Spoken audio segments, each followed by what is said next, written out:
Police. Police কি হইছে? আরে বেটা আঙ্গু কাছে নাই কোনো হেলমেট, কাগজপাতি নাই গাড়ির, আমার নিজের লাইসেন্স নাই, পুলিশে ধরলে তো মামলা দিব। আসলে তো মামলা তো দিয়া দিব।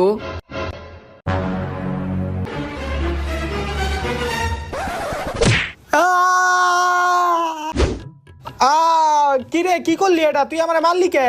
আরে বেটা ওদিকে তো পুলিশ 1000 টাকা দিতে হইব, আর এদিকে তো 100 টাকার ভিতরে ব্যান্ডিশ হয়ে যাবো গা। পুলিশ যদি জিগায় তাহলে কমু তুই অ্যাক্সিডেন্ট করছত, বুঝছস নাই? আয় এখন।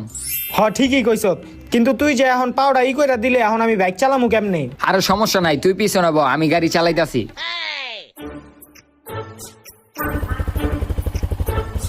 ওই দাঁড়া দাঁড়া দাঁড়া, থাম থাম। ওই তোকে দুটো হেলমেট কো আর গাড়ির কাগজপত্র দেখা। স্যার কইেন না স্যার, আমার বন্ধু অ্যাক্সিডেন্ট করছে, ওরে তাড়াতাড়ি হাসপাতালে লয়ে যাইতাছি। হ্যাঁ তাড়াতাড়ি যা তাড়াতাড়ি যা। হ্যাঁ যাইতাছি যাইতাছি। বন্ধু তোর আইডিয়া তো ভালোই।